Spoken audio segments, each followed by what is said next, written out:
Welcome, everybody, to the Making Awesome Podcast, Season 3, Episode 21.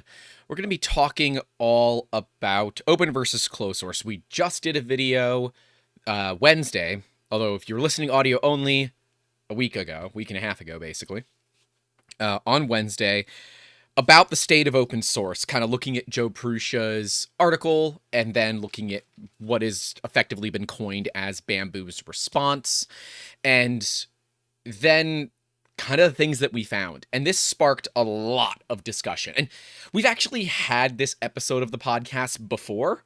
We did a open versus closed source back in October, but I think October of 22. But I think it is valuable to go through it again. Let's talk about it a little more clearly now with what we know further regarding Bambu patents, now clones of the Bambu, what that looks like. And let's also talk kind of about my thoughts with Prusa, Bambu, and all of that. So we've got a couple of awesome people, actually quite a few awesome people here hanging out.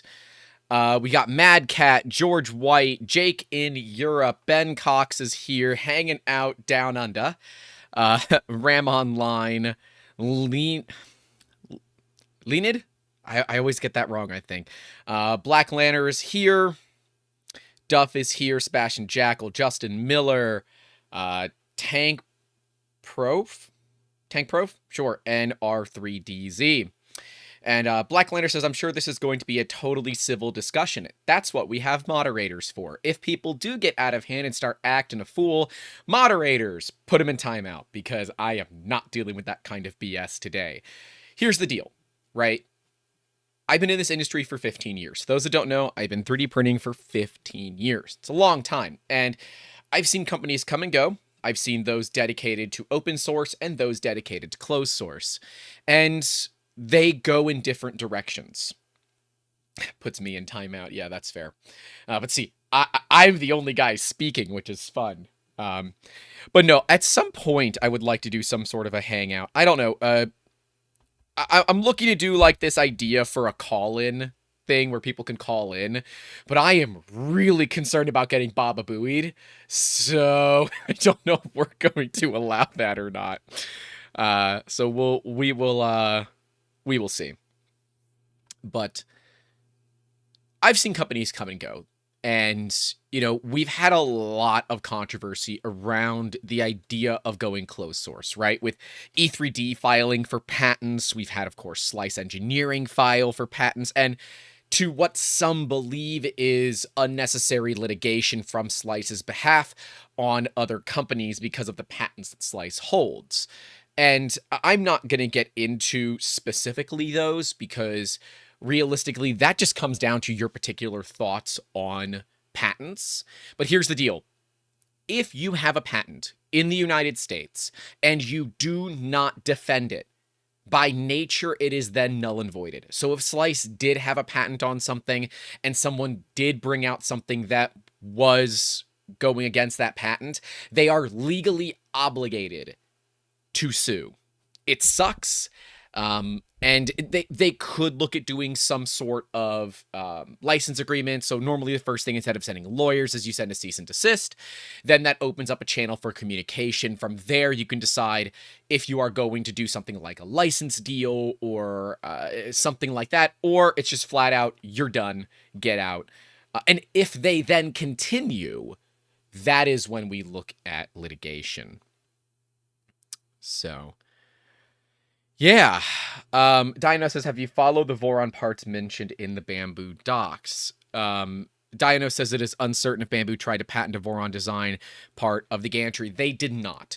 To be clear, the Voron parts are being used to describe something. Bambu is appearing to do utility patents, which in my opinion, is the hardest ones out there, right? They are the most broad. And that's why, literally we edited out my reading of an abstract because the abstracts are absolutely ridiculous. Utility patents, though, are around the use case of something and how it is used. A design patent is just how it looks. And when you look at the 3D printing industry, this industry is pretty much perfectly designed to violate and circumvent design patents. Utility patents, however, if broad enough, can be really problematic. And I don't like seeing that, and I know a lot of other people don't as well. Remember, if Bambu can actually get these patents, and all of them that we looked at are still pending, but if Bambu can get these patents, we're going to see most of the Chinese manufacturers of 3D printers cease to exist overnight because of what will eventually become crazy amounts of litigation. And before you say, but Grant, that sounds like conspiracy theory BS, it's really not, assuming the Chinese patent system works similar to the United States. I don't know, and the people that I asked didn't know either. They are US patent attorneys, not Chinese patent attorneys, and barring an actual discussion with Bambu Lab, which of course I have asked them and really called them out to do, we won't know the answer to that. But barring any of that, if it is treated the same way that it is here in the States, if they are granted those patents, companies like Creality would effectively be forced to stop production immediately of most of their 3D printer line, because the things that are being patented by Bambu, or at least attempted to be patented, are pretty strong. So, Tank Pro is asking about the interest in the encrypted log files. I sent some more out this morning, so there are people still reaching out. For those that don't know, there is a bounty out right now to crack the Bambu log files. I put 500 up, a Twitter commenter put another 500 up, and I think someone in the video comments put up a 20. So we are over $1,000 right now to crack those Bambu log files, and apparently Bambu does have an open source email now. It's opensource@bambulab.com. It was pointed out to me by, I want to get the name right, pointed out to me by Engineered AF in our Discord, which of course, if you would like to join, is at the $10 tier higher via Patreon, YouTube channel members, and now PayPal, all of which is linked in the description. And if you are here hanging out, got 52 people, let's get some more likes on that video. Leave a like if you think we've earned it, and if we haven't earned it, let me know in those chats and all that of how to earn it. But yeah, you can get the open source files from Bambu, things like firmware and all that. Or let me see. Now I'm gonna have to click the link and check again. All right, things that were provided were the links for the U-boot, Linux kernel, libb4l, I think, BusyBox, VSFTP, Mosquito, Paho MQTT-CPP, UPower, Systat, IC squared, or yeah, I2C tools, PM utils, wireless tools, and fast DDS. So for the vast majority of people, those are not all that useful. Madcat, if you want, go ahead and throw that link in the chat here so that we have it. If you are listening back audio only, you've certainly missed an awesome stream, even though it hasn't finished yet. But go check it out. Go read the live chat, because the live chat is where a lot of this stuff is happening. Mr. Ben Cox is in the Discord saying, "You can't tell me to like it. You're not my real dad." Hits like button. That's the spirit. That's the spirit. Ronnie says, "Can I email you for a log file? I myself and a few IT security friends are interested in the encryption." Yeah, if you're in our Discord, I've already posted it. If you are not in the Discord and you want to get a link to those log files, please email me, youtube@3dmusketeers.com, and I will send them out. The goal of this bounty is to get a system that can automatically decrypt the log files that are sent. If Bambu's not going to let us do it, then we're just going to do it. Now, to be clear, it has been pointed out to me that this does violate the terms of service for Bambu Lab. But since I'm not the one doing it, I'm not violating jack shit. I'm just paying for it.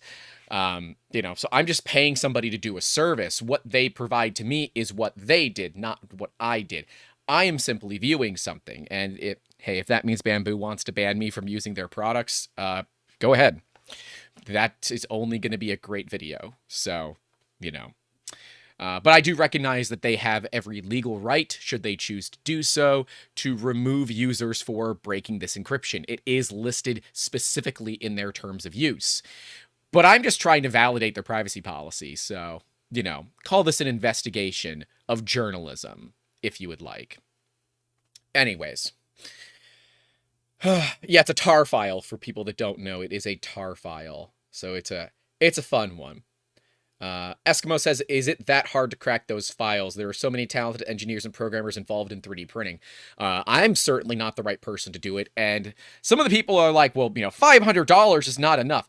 To be clear, I am paying for this personally. This is not associated with 3D Musketeers. I am personally paying for somebody to do this. Out of my own pocket, out of my personal PayPal account, out of my personal bank account, that money will come from. It will not be associated with 3D Musketeers. One, because that is a separation that I need to hold, but two, that way it's not my company doing it, it is me doing it. So, yeah, Justin Miller says their log file is a tar file. That's just a compressed file format. Justin, it is way more complicated than you think. We've got some awesome people working on it, but if you think you can do it, email me, or if you're in the Discord, it's pinned in the general channel. Go find it. Pete says, sounds great audio. Well, we are using a Samson Q2U, which is like, it's right here. It's right, and I can get up on it if you want and get you that real, here we can bring it right up in here and give you guys that real podcaster voice. But the Latin in me says, put it just a little bit away from you because you talk with your hands, and that means that you're gonna hit your damn microphone. But yeah, it is an encrypted tar file, so it is harder than you think. And I know this because I've sent it out to over 24 people, and nobody has brought back anything that is usable. And they've all recognized that it is way harder than it looks. Ooh, bedroom voice Grant. That's for the onlygrantrants.com. HTTP. I gotta get an SSL for that. HTTP / onlygrantrants.com. Go check it out. Leonid says, well, the data in those files is your date, isn't it? So you should be able to look into it regardless of the terms of service they say, or am I getting it wrong? Oh, data. I have no clue. Ronnie says SSLs are free. Look, man, all right? It's literally all that website does is take you to subscribe to the YouTube channel. It is just... It's a joke. It's a joke. It's literally just a joke. That website is just a joke. Anyways, so let's get into this talk a little bit further regarding open versus closed source, right?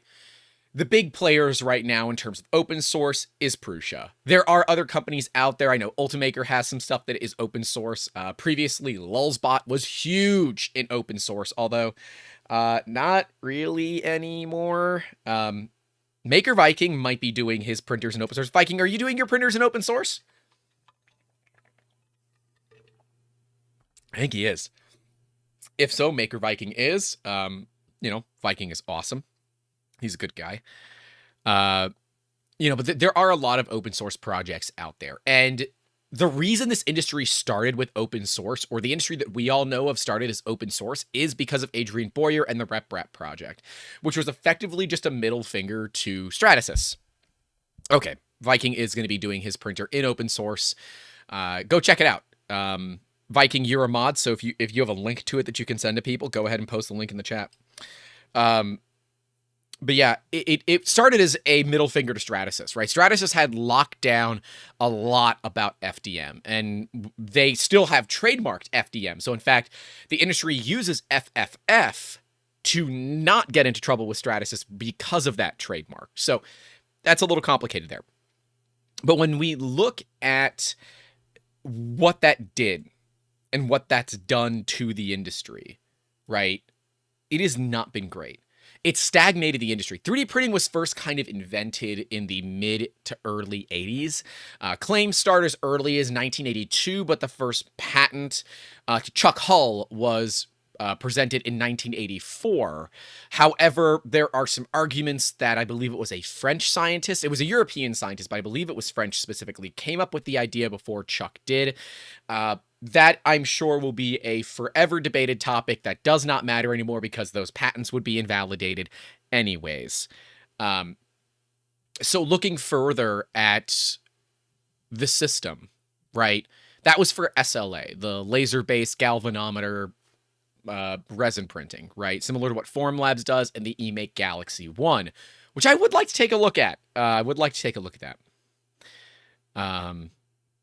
So, anyways, Tank Pro says I guarantee they're still doing print tests with the XL. What the hell does that have anything to do with this conversation? Of course they are. It's called improvement. Anyways, those patents ruled the industry for a while. And then once it started to get big, everybody was all about patenting, because at the end of the day, a patent is a shiny piece of paper. It's normally gold foiled paper that ends up on a company's books. Okay, so it's in your books as an asset, and it is an asset that you can borrow against. It is an asset that you can use for licensing. It is an asset that you can use to do things, and that asset is really important. Prusa as a company, outside of their machinery assets, has, as far as I'm aware, zero intellectual property licenses or assets regarding the Mini or the Mark or the Mark platform. The Mark 1, 2, 3, and 4 platform have no intellectual property behind it. So if Prusa was to be looked at for anything other than their sales and inventory for a buyout, there's no intellectual property for a company to buy. Now, to be clear, Joseph apparently has no desire to be bought out or exit at this time. So it is just... It's not one of those things that he's looking at, as far as I'm aware. Oh, look who it is. Keep an eye on them. You know who I'm talking about. So when we look at these patents, right? Patents are generally very broad. Like, I'm working on a patent currently myself. My initial quotes were anywhere between $15,000 and $25,000 just to submit the real patent. That includes, technical and engineering drawings, which I would do myself. I don't need a patent attorney to do that, but we would need a patent attorney to help write all the stuff, because making a patent deliberately vague but also specific is an art form. And if you make your patent too specific, it is incredibly easy to bypass, right? So it is a normal thing that patents are vague. So looking at the Bambu Lab patents, seeing that they are vague, that is expected, right? That is an expected thing, that we would see. But they're getting really vague. Things like triple lead screws. Well, you guys can't see, but there's a printer up there, the Fusion 3 F410. That's got triple lead screws. Would that now all of a sudden be invalidated? So the patent system is broken, and for those that say, oh, well, patents shouldn't exist, a lot of that is because the patent system is currently broken as we know it. Prior art is kind of up to the discretion of, the patent people, like the USPTO. That's really up to them. So, yeah, I'm at a point where I believe it's broken, but it's broken in a way that I can take advantage of. So part of me is upset about this. The other part of me is not. Hybrid robotics has more than the patent system is broken here in the US. That is not a conversation for this stream. We had that conversation last stream. So anyways, when looking at these, right, a patent in China. So generally, when you get a patent here in the United States, that patent is completely worthless anywhere outside of the United States. That's why you'll see people get patents in the European Union, they'll get patents in Great Britain, they'll get patents in China, in India, and Japan. So those are going to be your big areas that you generally look at, right? And if you can obtain patents in all of those places, by and large, you're not going to deal with any real competitors of clones that could exist, because all of those spaces are very specific, right? When we look at what a patent means in the States, it is protection for 20 years, and I believe it goes up to 27 if you do your renewals and everything on time. I'm not an attorney. This is not legal advice, whatever. Excuse me, I got a little bit of heartburn today. I didn't eat yet. Why do I have heartburn if I haven't eaten? Leave me alone, stomach! Anyways. Hyper says there's no way I could afford to get a patent if I had something I wanted to protect. It's far too expensive. So that's where the idea of a provisional patent comes in. Provisional patents you can do for as little as $75 if you're in a special class and it's a micro business and all that kind of BS. And they'll protect you for 12 months. At that point, you can look at raising capital, you can get investors, you can get loans, and you have 12 months to go through, really refine your idea and move forward in a direction that does get you the ability to do that real patent. And when you file for that real patent within that 12-month period, it uses the date of your provisional filing as the actual date of patent filing, because in the United States, at least, it is a first-to-file system. You can't prove who had the idea first. And if you say, well, I used registered mail to send myself the idea and I've never opened it, that is what a lot of people refer to as a poor man's patent and is absolute bullshit. They are not valid. So, yeah. But in China right now, there's been a problem. And it's actually been an ongoing problem for a few years where companies are trademarking, patenting, and doing copyrights over things like, the Voron stuff, Prusa stuff, even some companies that aren't Creality patenting stuff that Creality came out with, because the Chinese system appears to be much easier to get a patent granted. Now, I don't know what that means in terms of your litigation potential and what that looks like over there. So again, not an attorney. I'm not an expert on that. But yeah, it's a thing. And I would caution people to say, well, I don't care. So a lot of the comments that we've seen that have been very pro closed source have been, I don't care because it's not costing me a lot of money. And my answer is always yet. It's not costing you a lot of money yet. I'm going to use the Bambu for a lot of these because ultimately that is what people are comparing this stuff to. And well, I think it's a fair comparison at this point, right? Comparing the P1P to the Mark IV is a fair comparison as far as I'm concerned. And, take that for whatever you will. I'm going to use the X1 because I have an X1. Actually, I have two now. That's another story for another day. But yeah, I let's talk about this. So if a part breaks on my Prusa, if it's a plastic part, I can just reprint it, right? Nice and simple. And people bitch and moan about the thing with the printed parts. I don't get it. I'm totally fine with printed parts being in a production machine. In fact, I prefer it because it means that I can easily replace it. Trying to print something that was injection molded is not going to work well because draft angles don't really work the way that you would expect in 3D printing because of the stepped layer system. It's not a smooth draft and will often result in things that are under the correct tolerance. So if you are going to print something that was previously injection molded, you have to know what you need to change to make it fit. Or simply, it's not going to fit. So yeah, it's complicated. But if a part of my Prusa breaks, I can go to Prusa's online store, get all the parts that I need, whether it's smooth rods, bearings, holders for those bearings, and if there's any printed parts, I can print them. The cat's here. Hello, Victoria. If you don't get in your bed, my dear, I'm going to have to kick you off because we've got shit to talk about. There you go. Good girl.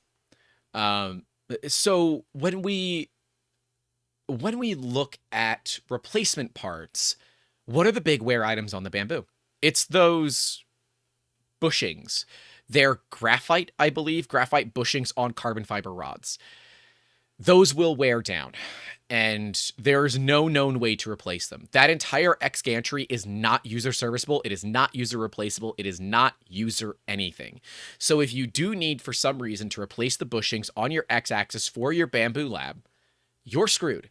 There is nothing that you can do other than, hopefully, if it is still under warranty, send it back. And if the rods are bad, they're glued into the ends. The only way to get them out is to cut them, and then you still have to drill out the other ends. These are not tools that people have available to them generally.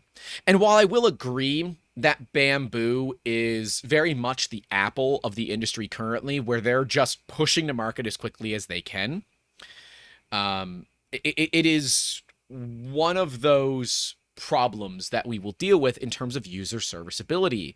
Louis Rossmann is one of the most famous people out there when it comes to the right to repair, right? He's got a wonderful YouTube channel. One of the mods can put it in the chat for me if they want.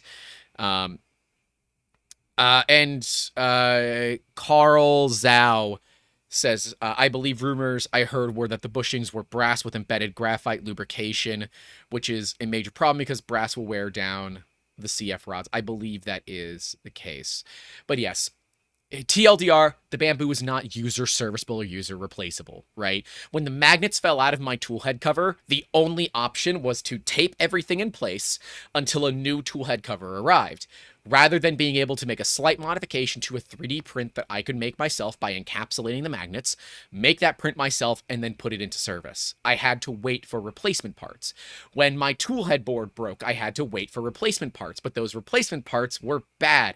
They didn't work. I had screws stripping out. I had constant problems with that, and I did it all live, where you guys are welcome to go back and take a look. That live stream is a disaster, but that's the way that it goes. And effectively, the machines are not user serviceable. Now, the vast majority of people that I'm seeing are not having issues with servicing these machines, and therefore, they don't see this lack of user serviceability to be a problem. That is until they need to do service. Things like cleaning the carbon fiber rods, relubricating the Z-axis, and all of that.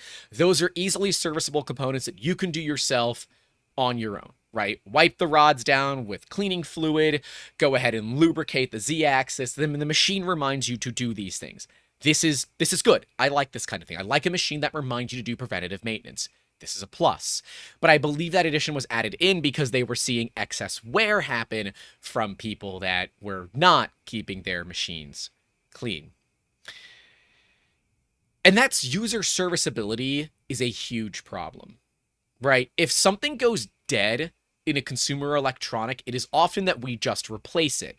And for a $20 rice cooker, I can understand, although those are pretty simple. It's just a heater, a magnet, and a thermistor cable, and a switch, right? But let's say it's a part on your microwave. While you could fix that, the capacitors in a microwave can and will kill you, so it is just generally easier to go spend the $90 on a new microwave. Well, this is not a $90 microwave. This is a $700 to $1,500 3D printer that is supposed to be a tool and not a landfill holder, right? We don't want that. And when we look at the MK4, all the printable files are already out for it. All the stuff that you would need is already in open source. If you have something break on your Mark IV, you can make parts for it. You can go buy the parts. A lot of them are similar to those out of the Mark III's, so you might even have those spare parts laying around. I have 2 full printers worth of spare rods laying around, rods and bearings laying around. I've got them in inventory. Why? Because I know it's a problem.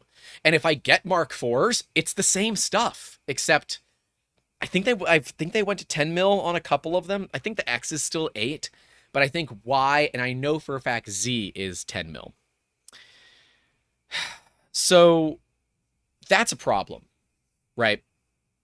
We need to be able to be user serviceable on our components, but the vast majority of Bambu's current customer base says, well, I don't care. I don't care if the machine is not user serviceable. I just need it to work. And if your machine does just work, great. You've got no problems. But as someone that just paid to ship a Bambu, it was $66.94 to ship it from Texas to me. Now, it was not from Austin, Texas, which is where the Bambu facility is. It was from a different part of Texas. But it was $66 and change to ship it. If you will be forced to ship your Bambus back and forth to get service, that starts to get expensive very quickly. And with a only 1-year warranty on parts that are not user serviceable, this becomes a problem where your machines start to become disposable. And I totally understand a $200 resin printer when the screen breaks to just get a new one.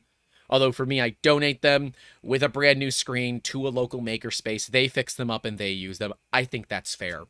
But when we look at you know, when we look at something that's $1,600, that's not disposable. And if you have $1,600 that is disposable, I recommend you join our Patreon or kick us money via PayPal, because I could certainly use $1,600 extra in my bank account. That would go to making better content. I just bought a new camera here. It has not yet showed up, but you know, we had a new camera coming. Although it's new to me, it's used. It's a Sony RX0 Gen 3, or RX100 Gen 3. RX0 is what we use back there for time lapses. But yeah, when machines break and I don't feel like fixing them, I buy the parts that they need, and then I give them to local makerspaces, because that is a better move for me, and it is easier for me to I can get a tax write-off from that, which is awesome. Tax write-offs are great. Absolutely great. So, anyways, looking at open source, right? You can make anything you want. Anything that you can buy, you can make. You can go buy the rods from anybody, right? I'm sure Tech already has the 10mm rods available. I'm sure they're working on a clone of the Prusa hot end. That, of course, is made by E3D. And people will buy it because it is faster. I was working on a Mark III's with an MMU2 yesterday, or the day before. It was on Friday. It was the day before. And that machine needs a new fan. Well, it's going to be 3 days from Prusa, or I can buy it on Amazon and get it tomorrow. And I could get 2 of them for the same price. Now, obviously, that's not a legit Prusa, but I told the guy, hey, look, buy the one from Prusa, buy the ones from Amazon. Use the ones from Amazon. When those inevitably break, put in the real one from Prusa. There you go. And user serviceable matters, because those of us that are makers, some of us are tinkerers. Some of us just want things to work, and I am totally down for that. I get it, and I understand. But if you can't do a simple thing like clean off the rods, or, you know, it's like if you own a car and don't know how to change the oil on it or change a tire on it, that is problematic to me. Because if you ever find yourself in a position where you need to do that, and you don't have an ability to tow it to a mechanic for some reason, and you don't maintain those skills, that vehicle is completely and utterly worthless to you, because it is no longer functional. That's why I have skills. Also why I carry an entire toolkit in my car. My car is also older than quite a few of our viewers. My car is 21 years old. So, yeah. Justin Miller says, curious if Omaha 3D prints in your credits count as an advertising expense. It should. It should be able to. That's an accountant question. So, yeah, Eskimo says, business idea, service for Bambu Lab printers. If you could get service and you could buy parts from Bambu Lab, sure, that would be a business model. But, yeah, if there isn't a way to get those parts, then you're not able to do the service. Again, it relies on the ability to source those components. And while we might see companies come out with clone X-axes and all that for Bambu, utilizing OEM to me is important, especially if you're running a business, because you don't know the tolerances that are coming out of these clone facilities, and they might not meet the standards that you need and the standards that you are used to. Because remember, on machines that move this fast, even a little bit of extra tolerance here or there can really add up to a lot of extra vibrations that you weren't necessarily considering. So be careful on that one. Because oftentimes those clone parts are not made with the same quality and consistency that the OEM parts would be. And I say that for both open and closed source, right? You gotta know the manufacturing processes that went into it, because otherwise you are really taking a gamble. And if you are the type of betting person, by all means take that gamble. But when it comes to me, my business, and my customers, we don't take that gamble. We buy legit when and where we can. Now, I made some mistakes in the past, but we do now. So Dino says open source makes this hobby feasible. The time 3D printers will become home appliances, probably those will be all proprietary tech and patented. And it could be. It absolutely could be, right? I don't know the answer to that, and neither does anybody else. It is... it is often that home appliances tend to be somewhat closed source. Whether that is a trade secret, it is a patent, it is whatever. There is generally something that occurs in there. But I do agree that there is some necessity for closed source. In fact, I was surprised to see that the Mark IV is still 100% open source. I was not expecting that from Prusa Research. I was firmly expecting them to look at patenting some things like the Nextruder. I was really expecting the entire Nextruder to be patented.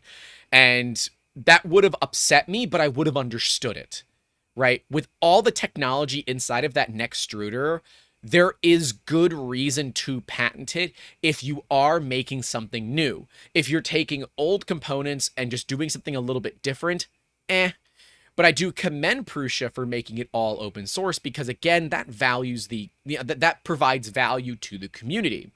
A company like Bambu, the argument is, Bambu's slicer is open source. Yeah, it's because it's Prusa Slicer. It's built upon Prusa Slicer. And you will send logs for it. There is no way to turn off those logs. Now, those logs are plain text, but they do provide some really scary data to Bambu Lab, including the location of all of the files that you are loading. So should someone be able to intercept those packets being sent back and forth and be able to effectively do a man-in-the-middle attack on it, they could obtain access to your computer and know exactly where your saved files are. Now, for the vast majority of people, that doesn't matter, right? They'll have access to all of my benchies. But for businesses, we have parts that are under non-disclosure. We have ones that might be ITAR or CMMC related, where sending that kind of data can actually land me in prison for treason. Okay, then that's no fun. So when I say I take data security seriously, I do. And that's why my Bambu right now thinks it's connected to the internet, but it's not. It actually cannot talk outside of the home network right now, which does mean all of the fun AI features are completely and utterly useless. It means that all of the being able to send a file to it directly is completely and utterly useless. And it also means that it doesn't always save the files to the SD card. You'll tell the slicer to do it, but it doesn't always do it. Don't ask me why. It's just a problem that I've been seeing.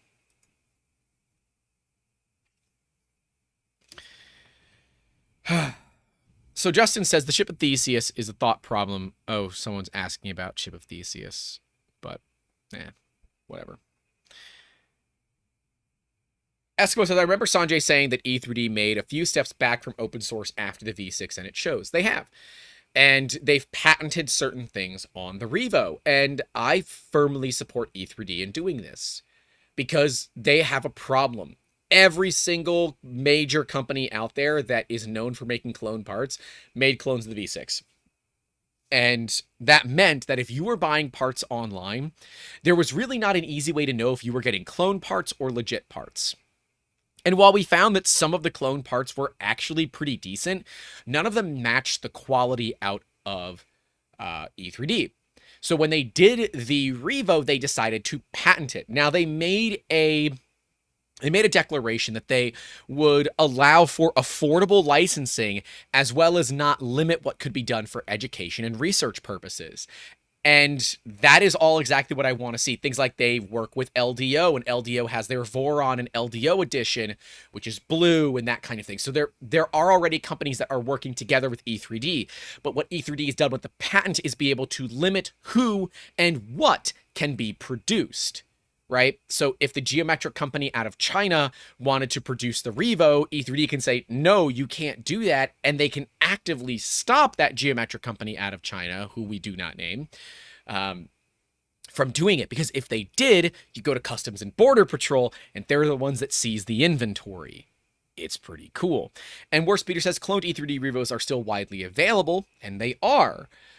And that is a problem. I know G-Tech had some for a while. Phys-Tech, I'm sure, has some. But the length of the actual Revo nozzle is not consistent. Some people bought some in, and they're like, oh my god, these are upwards of a couple of millimeters different. And that is, well, that's just bad news bears. You definitely don't want that. Especially for a Revo. I'm not going to touch a clone either. It is way too dangerous. especially for a system like that. Like, why? Go get yourself an obsidian now that they're available. Like, just be done with it.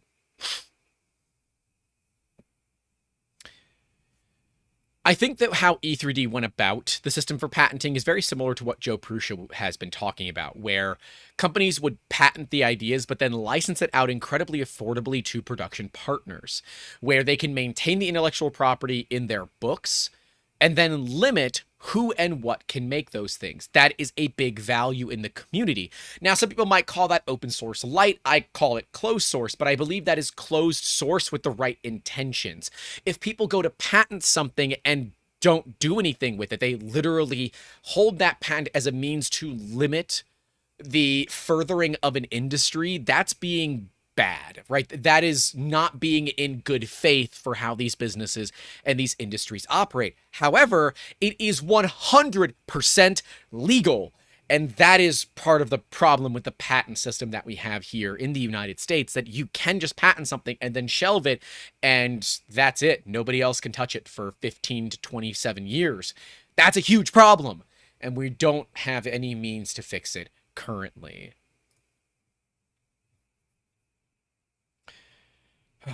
And Tank Pro says something about being forcibly linked to the internet bugs me with anything. Yeah, the fact that you have to be connected to your Bambu via Studio to update its firmware is absolutely asinine.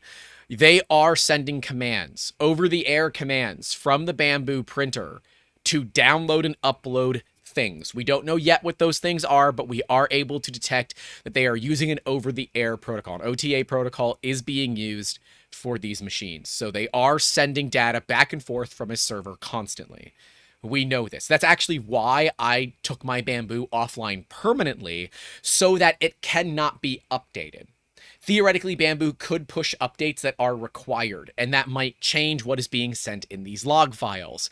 That is why I took my machine offline. Bambu does not have any ability to communicate with it currently.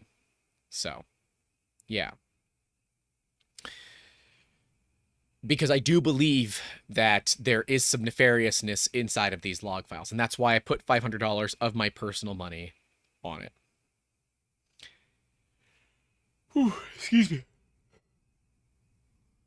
So when we look at going further with open source and closed source, we have to understand that there are benefits to being closed sourced as well. The fact that clones generally don't exist inside of closed source is a big deal, in that you don't have to worry about buying a product because it will obviously be a clone, right? Those Bambu nozzles, or the Bambu hot ends with a removable nozzle, those are clones. They're very obviously clones. We know that they're clones because Bambu is the only company that sells Bambu stuff, although I guess Matter Hackers is now carrying Bambu, but, you know, official retailers are the only ones you can get parts from. So there is a huge value to that, because as a consumer, you know the stuff you're getting is legit. And thankfully, Bambu didn't take the walled garden approach of a company like HP, where they will give you the machine for dirt cheap but charge you out the ass for your consumables. They're actually pretty reasonable. $45 for a full hot end with heater, thermistor, wires, connectors, and it's hardened steel. That's a great deal. 100% agree that that is a phenomenal value. But if they stop producing them for whatever reason, you're out of luck. That is the problem with closed source. A lot of you might know that some of your older home appliances that you need to get parts for, if you can't buy them on eBay, you're pretty much disposing of that old household product and buying a new one, which is a huge freaking problem, right? Now, there have been open source projects surrounding the Bambu, like the Hydra AMS, that solves a lot of the problems with the Bambu AMS. We will eventually be doing that. That is definitely the hope. But it is something that where open source is building upon closed source. Now, it will be curious to me if Bambu adopts the Hydra AMS as their new injection molding standard. We will see. But I do think it was short-sighted on Bambu's side to use, the size of the AMS that they did. But that's just because all of the filament that I tend to buy doesn't fit in their AMS. So, bit of a bummer there, I guess. Eskimo says there is a chance that Bambu Lab will bump up their prices once they are an established brand. Well, that is consistent for any brand. I mean, Prusa did it, right? Prusa bumped up the prices of the Mini, the Mark 3S. The Mark IV is staying at the same price as the Mark 3S was. So, yeah, companies can raise prices, and there's valid reasons to raise prices. I don't look poorly upon companies that raise prices. Sometimes you just need to make more money, and that's okay. But just understand that there's a difference between raising prices because your costs have increased versus raising prices arbitrarily because F you, that's why, right? There are reasons to do it, but there are also reasons not to do it.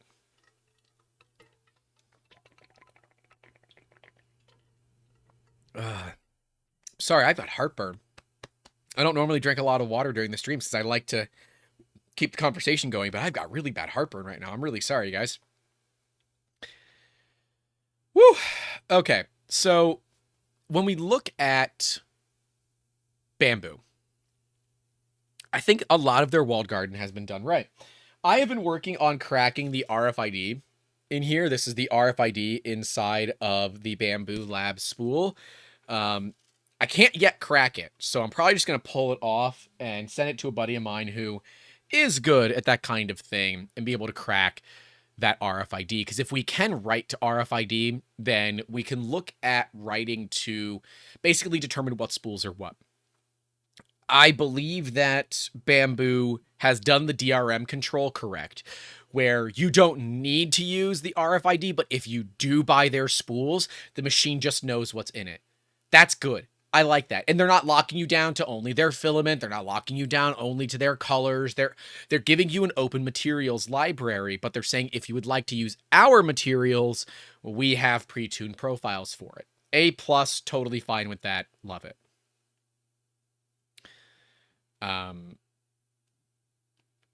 So yeah, I've been able to read it. Like I've got a flipper. I've been reading it on the flipper, but it's encrypted. So there's really nothing that I can do beyond just, looking at it and saying, "Oh, look, it's a thing." Anyways, they're not limiting you to only using their equipment. So I don't have a problem with this level of DRM because, well, yeah, it's them saying if you buy from us, you get an advantage. If you don't buy from us, you're on the same playing field as everybody else. Do you want an advantage or not? I'm down for that. That is totally fair in my book. 100% fine, right? They're a private company. They can do what they want. But I am worried about the long-term viability of these machines, right?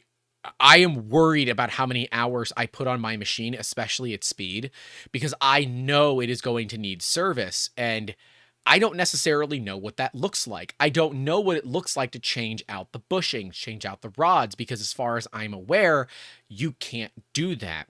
And if you don't print on your machine a lot, you're going to have this problem after your warranty lapses, and there might not be a good solution.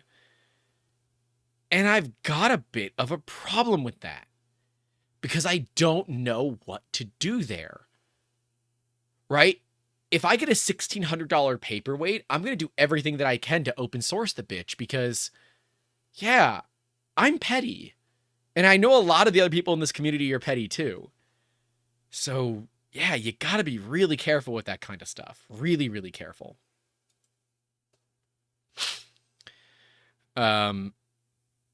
And Michael says you can read and write to the RFID on the flipper. You cannot rewrite to the Bambu RFID, but I can't read it in a way that tells me what it is.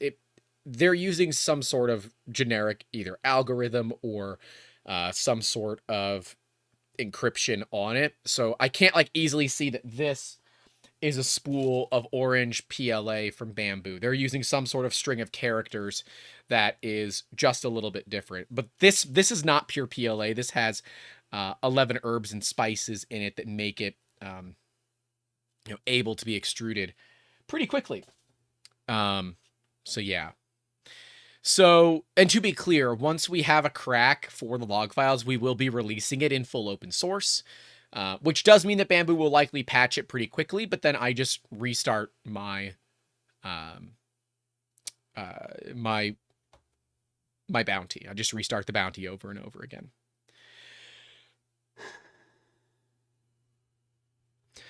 So now that Bambu kind of owns a fair bit of the consumer market, the high-end consumer market, we've got a new challenger, Creality.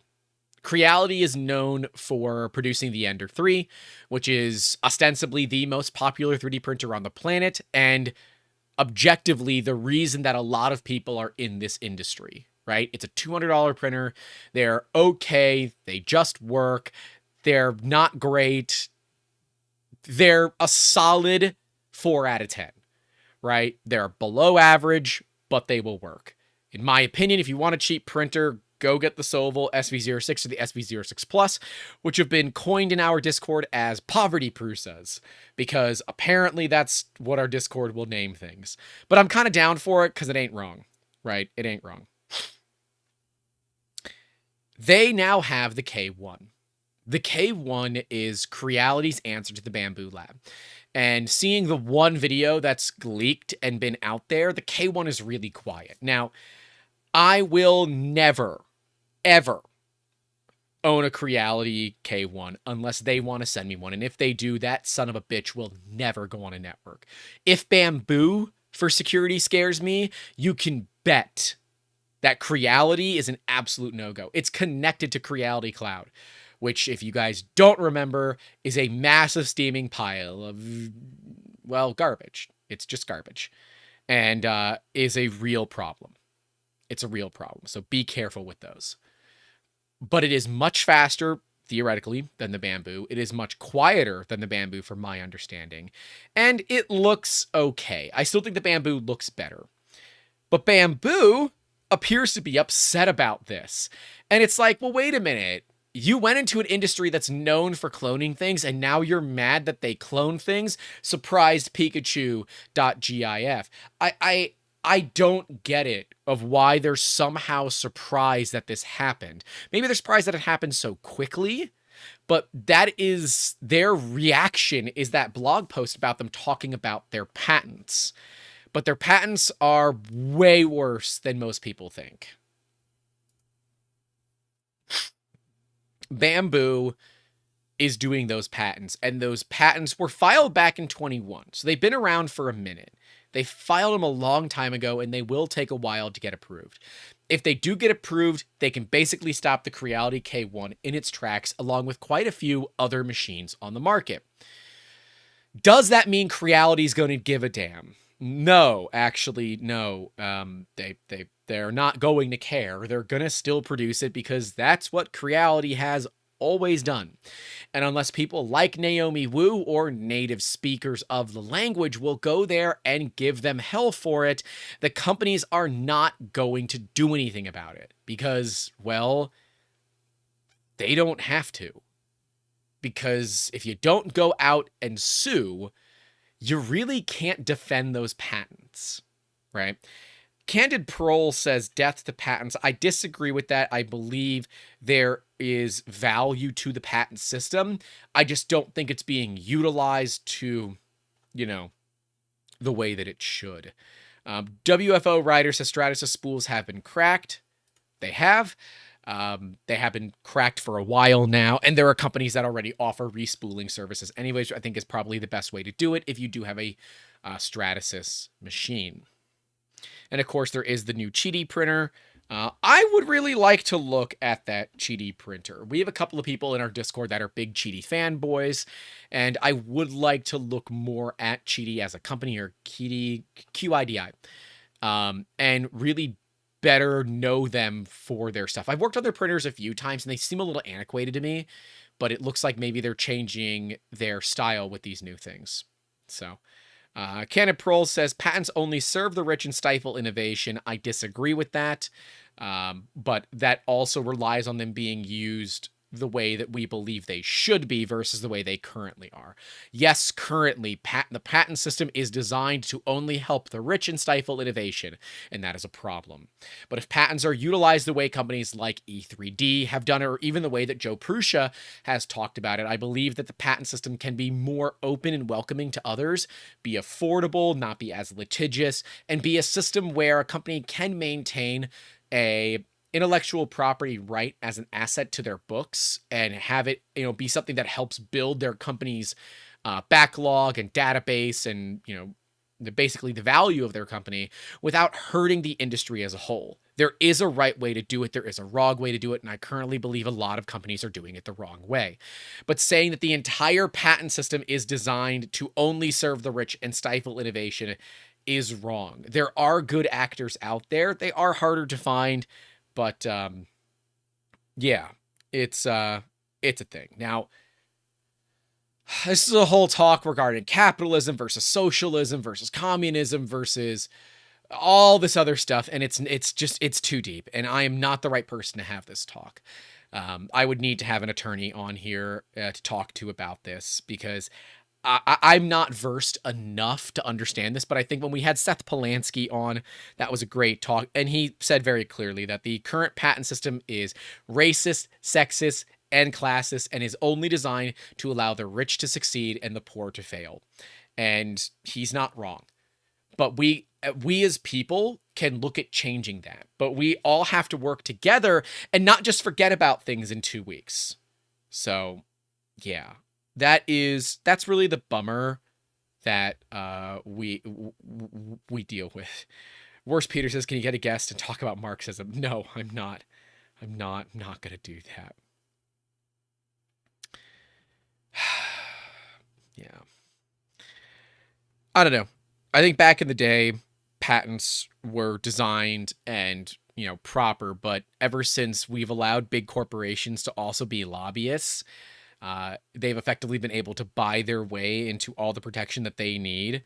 And I'm definitely not looking at you pharmaceutical industries, screw you guys and the way that you're taking advantage of humans that are just trying to survive. It's wrong. And you should feel bad. Ronnie says, this conversation is exactly why in the beginning of my IT career, I chose for Linux and became an open source consultant versus the Windows side. And that's totally fair. Right? When we look at these Bambu clones, Bambu is correct in that there will be quite a few clones of the Bambu coming out. We know this. It's obvious. All these other companies have just all of a sudden realized that people are willing to pay for quality. Well, people are willing to pay for value, I guess is probably the right way to say it. And when they realize this, they want to be on this bandwagon that is, oh, we can release a printer that's ever so slightly less than the Bambu, that has 80% of the features, and because it is cheaper, people will instantly buy it. And what happens? We go through the same thing that happened back in the day. We're going to see prices up here, slowly come down, then all of a sudden they're going to take a nosedive, and we're going to start to see like $400 Core XY Clipper machines that catch fire. Because that is ultimately what happens when we have a suicidal race to the bottom. Everybody, including consumers, lose. Now, I'm totally, again, open and believe that competition is good for everybody, in that it forces innovation. It forces companies to do things better. But when we look at the state of open source, it's not looking great. When we compare the Mark IV to the Bambu Lab P1P, if we compare the Mark IV in its current form, this is something that really is going to hurt the Mark IV. It doesn't have input shaping. It will soon, but if we compare the Bambu Lab P1P to the Mark IV, the fact that the Mark IV does not have input shaping really knocks it down. And if you just look at machines, the P1P is a clear winner for value. But if we remember the other added value that Prusa brings to the community, things like consistent open source software, consistent open source slicer, printables, hello. All of you are so thankful that you don't have to use the potato that was Thingiverse. Thingiverse is getting better now that it's under the control of Ultimaker. But, let's look at it back when printables came out. That was a game changer. All of these things, Prusa is bankrolling themselves. And yeah, that is all built into the price of your machine. And it's open source. So if you ever need something, it can be fixed. Oh yeah, there's no touchscreen either, which is, I had no idea that it was also a touchscreen, but it's just not enabled. That's kind of cool. And the 24/7 free support forever via chat is amazing. Literally on Friday when I was helping this guy with his machine, I got on a Prusa chat and I was chatting with someone back and forth because this is the usefulness of it. If I had a Bambu and I was trying to help this guy, nothing would have been done. Nothing. So yeah, it's like, I think Prusa did push this machine out a little early, and or input shaping was an afterthought. I don't know which it was. But you know, that support that Prusa gives is incredibly valuable.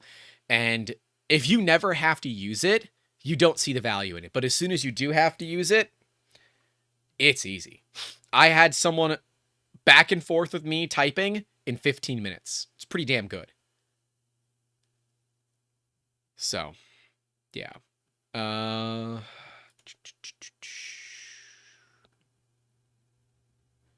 had seen something. I'm sorry. I had seen something that I wanted to talk about, and I missed it. Oh well, I missed it.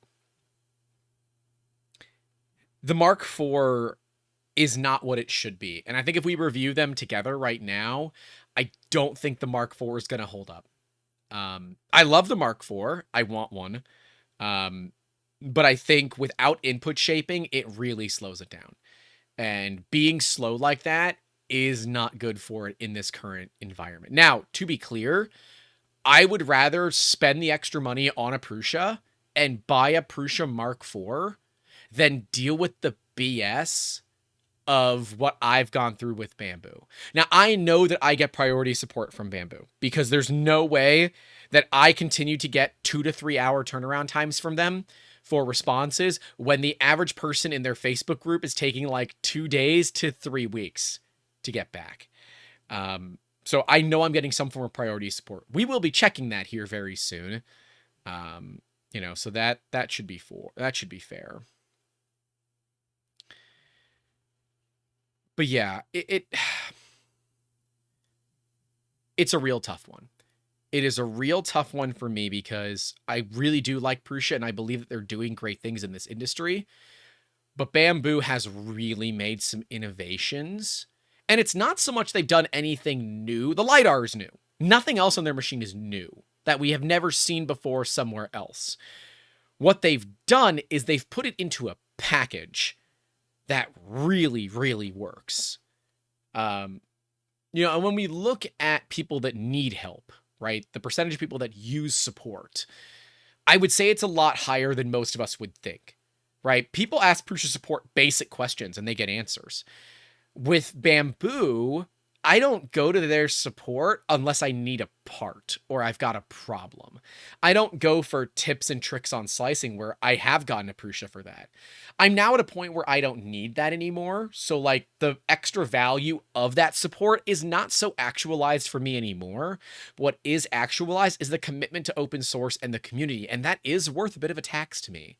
Now, I am bummed about the speed drop, but I haven't ordered a Mark IV yet. I really want a kit.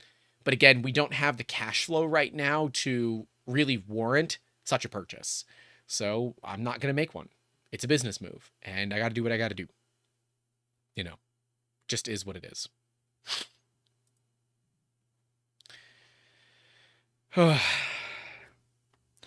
Yeah, Devo Vaughn says, by showing the 20-minute benchy and not having input shaping from the get-go really hurt their reputation. I don't think it hurt their reputation. I think it's a bit of a misstep on their part. While input shaping is coming, it really should have something for input shaping really quickly. But yeah, support is great for new users, as David Wilson says, and that is the big value that we see. Do I believe that that is going to be a permanent stain on Prusa's record? Not really. I'm sure people will continue to bring it up. But this is what I've talked about. Remember when I said that Prusa has a history of not having the greatest product launches? Hello, this is a great example. not having input shaping on release kind of sucks. But it is what it is, right? It is a better machine than the Mark III, but it's not that hard to be better than the Mark III right now. I mean, the Mark III is old. It's really old. And while we will be doing Mark 2.5 upgrades, or Mark 3.5 upgrades, it's not happening right now. It's very expensive. And again, we're not at that point where financially that makes sense for us.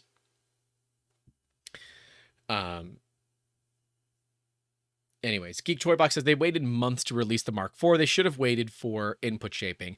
I knew it was coming since like October. They were going to release it before Black Friday.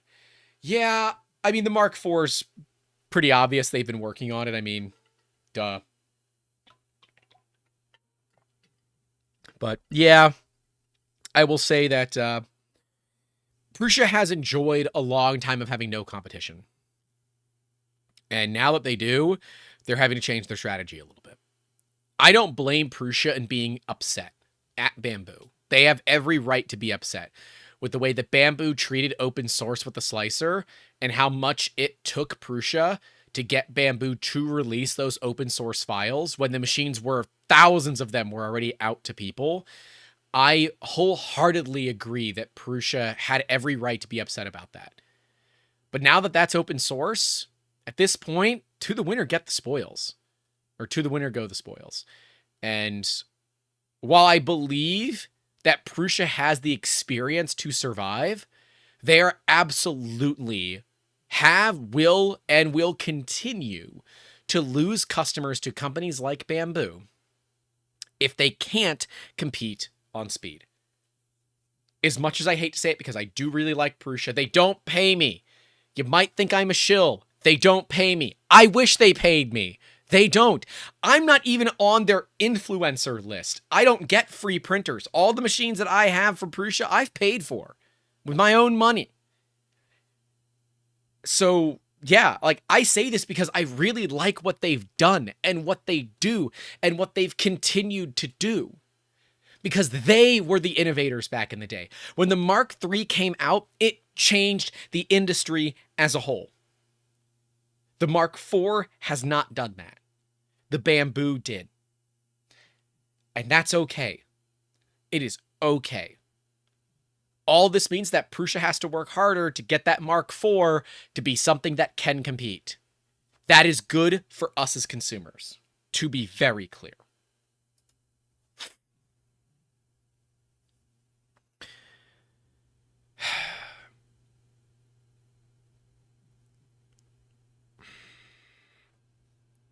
At the end of the day, we look at how closed source can be better. An ecosystem that is all internal, trustworthy, and relatively affordable creates a system where closed source actually works really, really well. When we look at the Stratasys system, we're like the Fortis 250, Fortis 400, Fortis 900. These are big machines.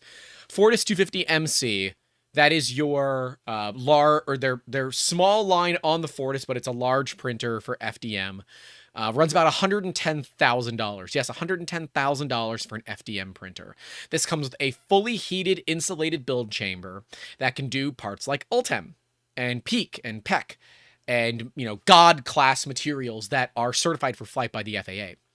That is fully closed source. The slicer is closed source. The parts are closed source. That machine has a service contract where companies come out and fix the stuff for you. You don't fix anything.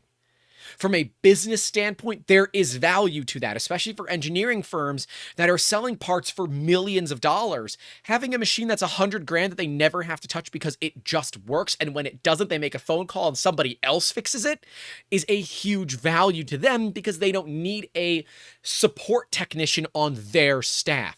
It is cheaper to have a service contract than it is to have a dedicated staff member. 99% of the time, that is a better value for a business.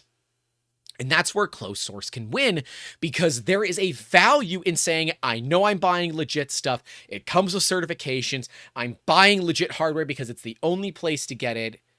So you know that everything you're getting is consistent, or should be consistent. We as consumers that aren't spending 100 grand on a machine don't see that value because closed source to us is a means of control rather than a means of ease of operation. We see it as someone trying to tell us what to do. And this industry, again, was founded upon giving the middle finger to those that want to control us. And for some reason, this industry is also heavily controlled by people with control problems, right? We want to have full control over our printers. We are control freaks. It's a thing. Just admit it to yourselves. I'll give you time. Let me know.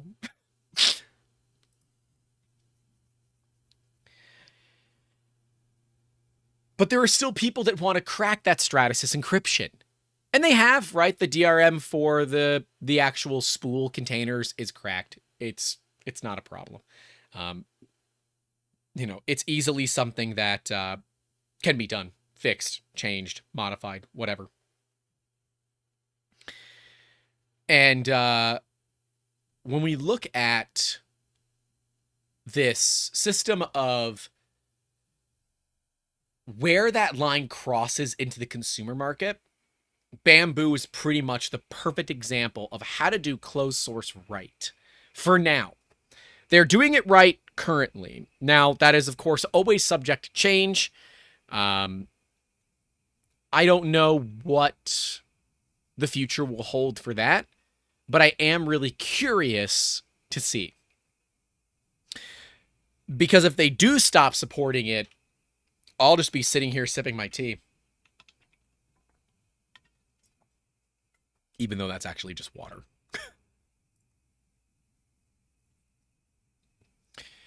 Friendship Light says, how many watts of power is the Bambu versus the Mark IV? That depends. Because the Bambu's bed is AC connected. And if you're on 220, it can draw more wattage than it can on 110. But if you are that concerned about electricity cost, then your margins aren't high enough. I don't care about the cost of electricity because my margins are high enough that it's not a problem. Print farms, it's all accounted for. I don't care. That's why you see my machines are always on. I don't turn them off. Why? Because it's just easier. It is just easier to never turn them off than to always go back and forth and all that kind of BS. I don't particularly care about the hot ends that Bambu has. It's not that big of a deal for me. I'm upset because I've already invested into an ecosystem and now I have to invest into another one. But the lack of user serviceable things in like the feeders, the extruders, all that stuff is all injection molded and non-user serviceable. That is the kind of stuff that tends to upset me. I don't particularly care about the hot end.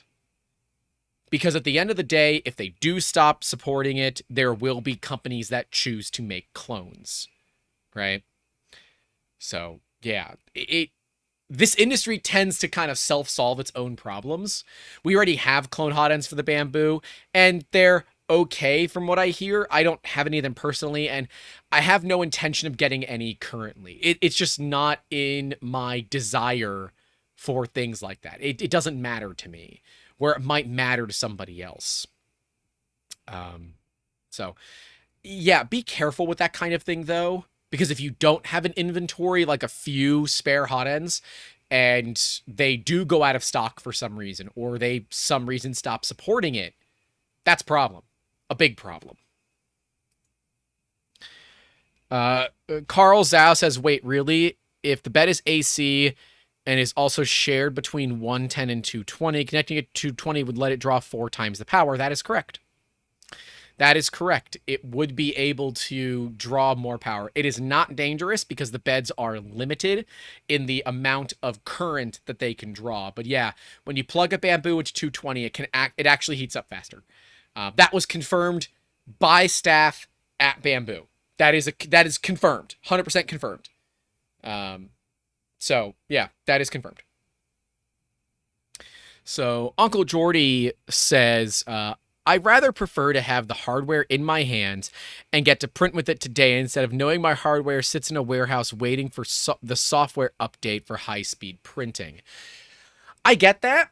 but I would also rather be able to fix my machine today rather than having to ship it back to get basic service done to it. So there are two different arguments, two different sides for it.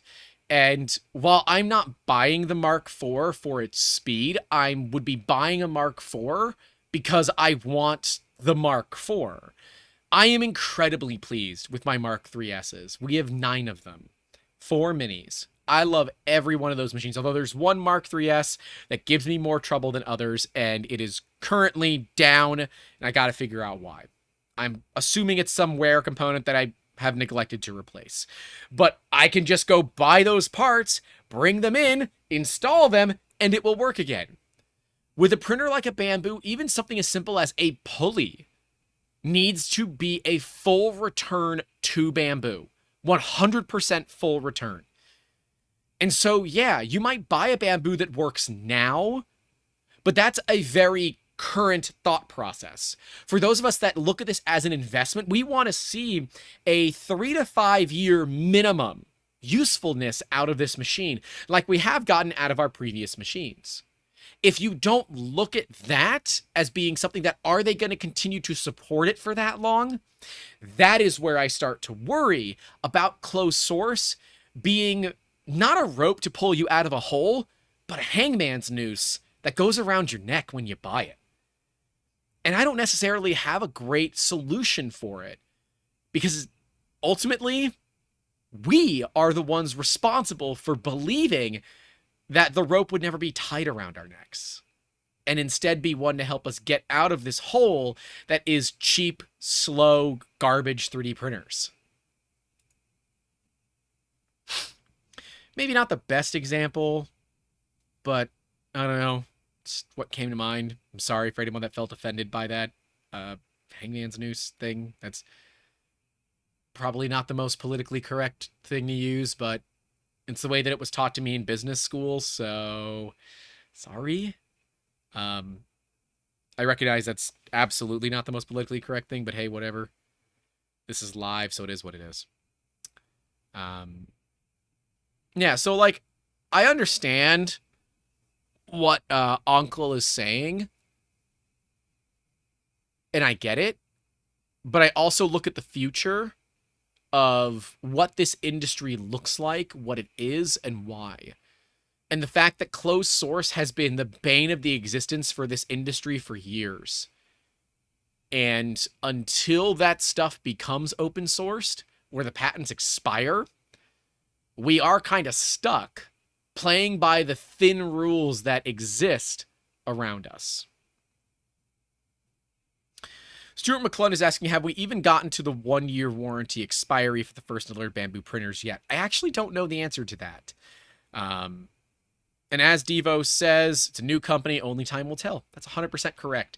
And it's either going to result in people being happy that things are working out, or a lot of pissed off people because they're now, you know, machines that they've bought and put a lot of time, effort, and money into are now, well, you know, paperweights. Yeah. Geek Toy Box is asking if I'm doing an episode from the Rocky Mountain Rep Rap Festival. I don't think so. I think we might be off next week. I don't know how I could do a live stream with a ton of people around me. Like, we could do things where we just, like, interview random people, but that gets dangerous really quickly. And, I don't know. I will have to think about it, but the current plan was to be off next week for reference. Sun Total Camper says, in America, there is a light bulb that could have been that has been lighting up a fire station since it was made in 1901. It needs to be illegal to make things automatically burn. Yeah, so there is a light bulb. It's a very long filament bulb that is running on very, very low power. It's been in a fire station lit up since the early 1900s. That's a thing. That's actually that is actually a thing. And a lot of people look at our current light bulbs as more of a planned obsolescence thing, and to some extent, the filament-based light bulbs absolutely have been. LEDs, they're running for 10 years at a couple of bucks a piece. That's, like, I just don't see that as being planned obsolescence, not in, my book, right? But I don't know. Take that with whatever grain of salt that you want. So, Helg, I hope I'm saying that right, said he purchased an MK4 and loved it. Even if I had multiple rat rigs for my speed printing needs, the Mark IV is killer, best usability and safety features like the new thermal management. And that's fair. You might look at a lot of the new thermal management systems that are coming out of Prusa and say, that's the kind of safety that we need. Let's be real.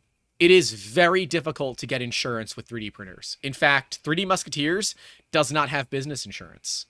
Not for the machines, right? We can't get the machines covered because insurance companies look at 3D printers as fire hazards because there have been house fires created by 3D printers. There have also been house fires created by stoves, and many more created by stoves every month than 3D printers ever. But it's insurance companies, and that's life. So it is tough. But the Mark IV being something that has better thermal management, that is able to detect thermal anomalies and stop the print if it detects thermal anomalies, I'd rather lose that time than lose my house. I don't know about you guys. So why do makers prefer open source? This industry specifically has preferred open source because that was the foundation it was built upon. And many of us that started in this industry started with 100% open source. The things that we built, the things that we made, we open sourced. Why? Because what's good for the goose is good for the gander. We did it because it was good to move this industry forward, and we saw how patents really stagnated this industry, and that's exactly what nobody wanted. We wanted a system where the industry was growing because of everybody contributing back toward it.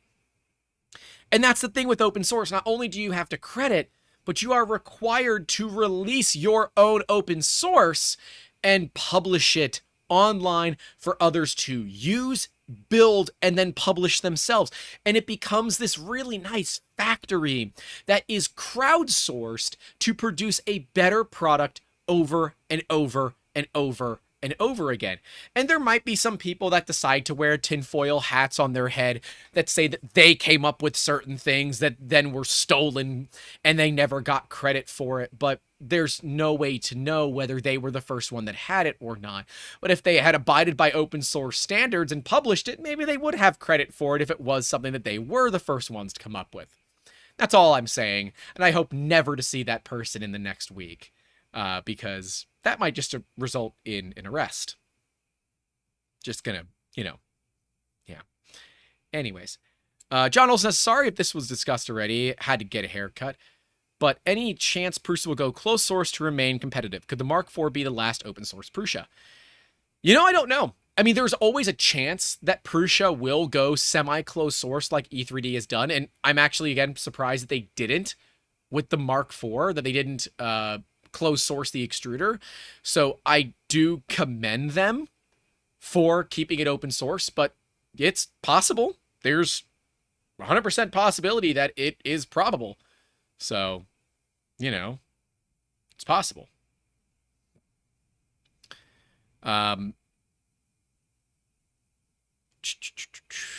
Sorry, I keep losing my train of thought because I'm reading comments, and I shouldn't read comments because it ruins my train of thought. Anyways. So yeah, we love open source. Makers friggin' love open source because it's this crowdsourced meaning of building stuff, whether that's hardware, software, firmware, whatever it might be. It is all crowdsourced, basically geniuses that are working together to solve a particular problem.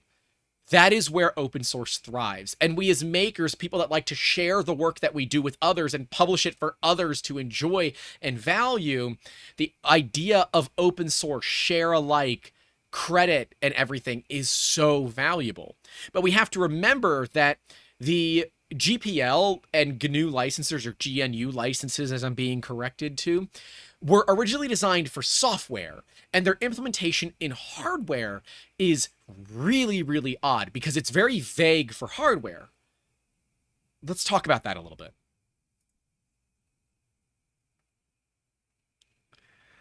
Uh, um, Sunturtle Camp says, why couldn't I comment? I just smiley weird.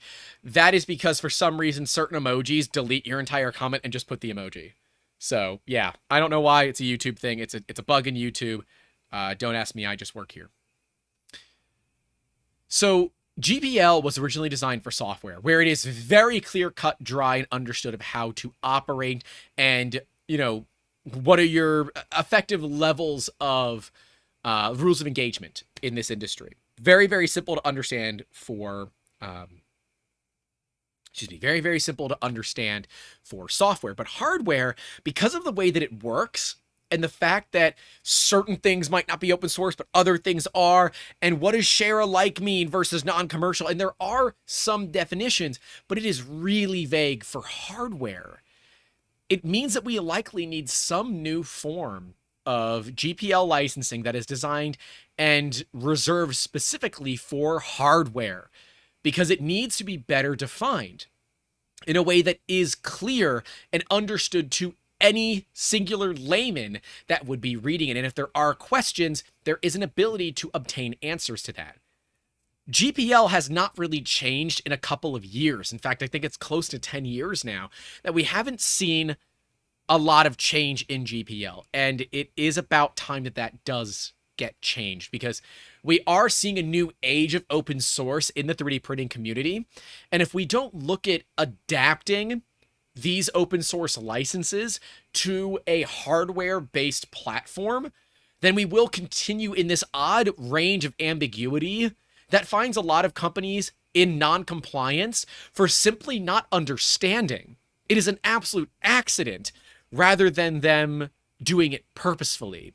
And because this community is quick to pick up its pitchforks and go to war, we find that companies that really just made an honest mistake end up seeing a lot of damage, where ones that are doing it purposefully only get damage for a couple of weeks and then it goes away because this community stops caring. So it's an odd one there for sure. And we definitely need to see some sort of adaptation for hardware, because I think that's the only way that GPL survives.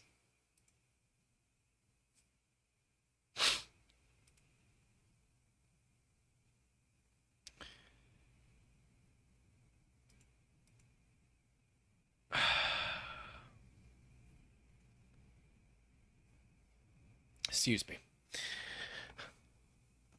Oh. So looking at intellectual property, a lot of people believe intellectual property is wrong. It doesn't belong. It's not something that we want here. It's bad. No one has ideas. Companies don't have ideas. Individuals do. There's part of me that is all on board for this idea that, let's just delete all patents. And there are certain realms where I believe that we should be looking at limiting patents. But there are also other realms where I believe that we need to better define what a patent means. Things like the pharmaceutical industry, I am totally fine with them patenting formulas, but that can't just all of a sudden give them the right to 100x the price, right? You can't adjust your pricing because of intellectual property. That is wrong. If you decided to spend $5 million to get a patent, that is on you, and you should not be passing that off to your consumers, right? Looking at the cost of insulin and the fact that insulin can be so expensive that type 1 diabetics can literally die because they can't afford insulin because it is so damn expensive is a fucking travesty and should not occur. And the fact that we as Americans say, well, that's just capitalism, is wrong on so many levels. And I can't get into that. I can't get behind that. I can get behind a company saying, this is our idea. We want to own the rights to it, but we're totally fine with licensing it out for a reasonable license. That kind of thing, totally valid. Totally valid. But it doesn't make sense to... It doesn't make sense to punish people because of your ideas. And it feels like people utilize patents to punish others. And I just don't like that feeling. It doesn't feel right. We see it often in the pharmaceutical industry, and we're starting to see it in our industry, the 3D printing industry. But that isn't necessarily something that we as a community can fix. We can look at adapting new policies, but we can't stop people from patenting. What we can do is start publishing our ideas online faster. So if there is prior art, you can present it. But you then must go to court and defend it. And that starts to get very costly. So there needs to be some better method. I believe that intellectual property is important and people need to have these ideas. But if we don't look at how to protect and defend those little guys, there's a big problem here. Big, big problem. Russ says, dude, you're hurting. Wrap it up. I mean, I am in a lot of pain. Can you tell that I'm in a lot of pain? Is it obvious that I'm in a lot of pain right now? I'm trying not to make it very obvious, but I'm in a lot of pain right now. My back hurts a lot. Sun Total Camper says, Veritasium did a YouTube video about the light bulb conspiracy and why printers automatic brakes, same for mobile phones. Come to think of it, all the things we surround ourselves with. Planned obsolescence is illegal, for reference. But, you know, if you use components that are known to fail, then yeah, there are always ways around it, right? Always ways around it.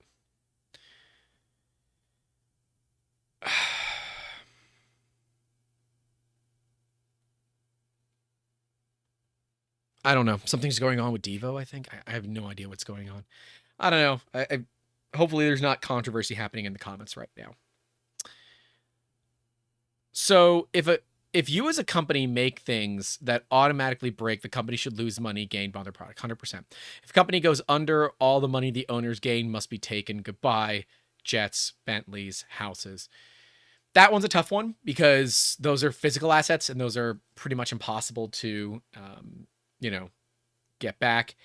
But yeah, I would like to see some limit for the power of patents, especially for companies over a certain amount of money, right? For little people, like I'm looking to do a patent, but I'm looking to bring in an investor to cover the cost of it and the potential cost of fighting it, because I can't afford that and I'm not going to afford that. So there is value to it, right? Because if I can get this thing patented that I've developed, I already know who I'm going to license it to, and I'll make enough money to retire. And I'm fine with all of those things. But if I only license it to one company, which would be the plan, they could actively just put it on a shelf and never use it and let that patent just sit there so nobody else can use it either.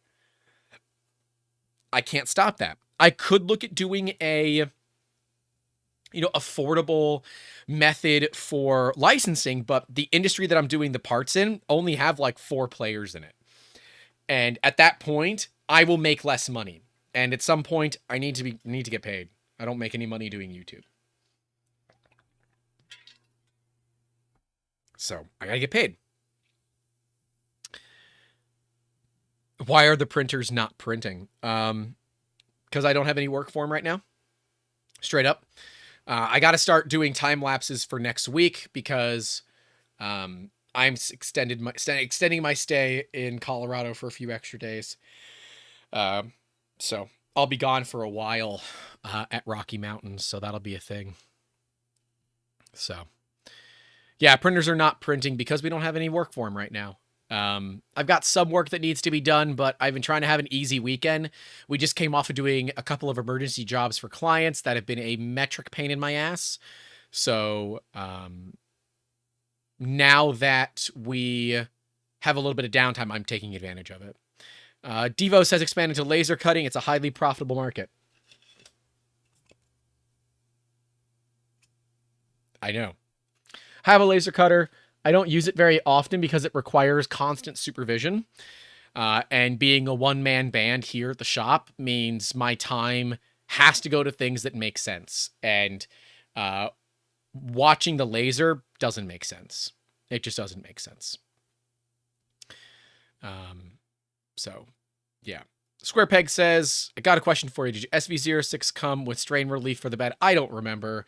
It's over there. I haven't looked. I do have an SV06 Plus that we need to do an unboxing of. I don't know if I'm going to save those for after Rocky Mountain. Let me know what you guys think. I can save it for after, or we can try to fit it in this week.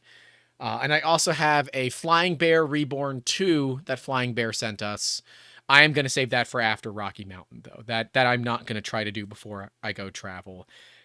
This past couple of weeks have just been disastrous on my back, and I need to rest a little bit. So maybe we'll save those streams for afterwards. And I don't have a huge need for the SV06 Plus right now, so holding on it immediately. But if my plans go well with the Reborn 2, we're likely going to clipperize it if it can be clipperized. So, yeah. Matt says, get a back brace. They don't help me. And they hurt because I'm a little pudgy. So I don't really like the back braces.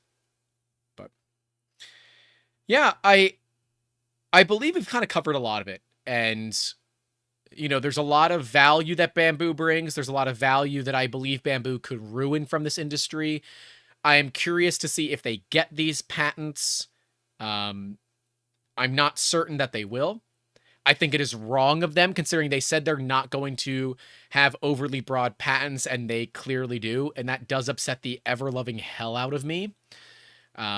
However, these are patent pendings, and we don't know if they're going to get it. If they do get these patents, then we need to see how they actually enforce them, and if they choose to enforce them. Bambu could pull a DJI. Boy, I wonder why they would ever pull a DJI. It's not like they're made up of DJI. Oh, wait. And kind of ruin the market for other players. Or they could just be doing this as a scare tactic. I don't know. What it does appear to me, though, is that they have patent attorneys that they have, in their team. And companies like Creality and Elegoo and Anycubic, I'm not certain really ever had patent attorneys because they've never needed it. The bulk of their machines rely on open source, and they're so relatively generic that there's no point, right? So I think it is best for us to keep an eye on Bambu, keep an eye on those patents, and if things do get bad, call them out, because that is all that we can do. Now, there are companies like the Fight for the Future, whatever, the companies that help people that are being sued by big organizations, ones that can't afford that kind of thing. And I would love to see something like that similar in this industry as well. Some sort of pro bono legal that will take a massive percentage of the earnings, if there is a case that is won, in exchange for no money up front, as an ability to allow small users that have a class, right? There needs to be a class action thing. To go after a larger company that is doing wrong in an industry. I would love to see something like that, because I believe that is where we really start talking about the small guy actually having an ability to get something done. Now, it does require a lot of small guys and enough to build what is considered a legal class, but I don't think that's impossible. Actually, I think it would be pretty simple to do it in this industry. So I am open and, available to all suggestions on this kind of thing, because we need something. What that thing is, I'm not sure yet. But I'd love to know your opinions. Let me know what you guys think. Sun Total Camper says, we have one planet in my living age. The oceans have been poisoned. There's soon as much plastic as there is animals in the ocean. We need to change the top of society to change. Yeah. That's fair. We need it. Kickstarter, crowdsource lawsuit for the community. Maybe. Engineered AF says, or a union. We don't work for a company, so unions don't work in that way, unfortunately. Yeah. Like, I own a few Creality printers, but I'm not giving them any more of my money. If they want to send me stuff, I will gladly take a look at it. But I'm not going to connect the K1 to the internet, so... who knows? Nero is getting one, so I'll be curious to see Nero's thought on it. That would be fun. That would be fun to see what he thinks about that. But yeah, I don't know, guys. Let me know your thoughts. I think we've done good for this one. This is a good episode. Thank you all for coming out. That's really all I got. It works. There is probably still more to discuss about this, but it felt right to talk about open versus closed source, especially given what has happened in this past week. Let me know what you guys think. I'll see you all in the next one. Stay safe out there. Don't forget to call your loved ones. And as always, keep making awesome. Have a good one. Ow.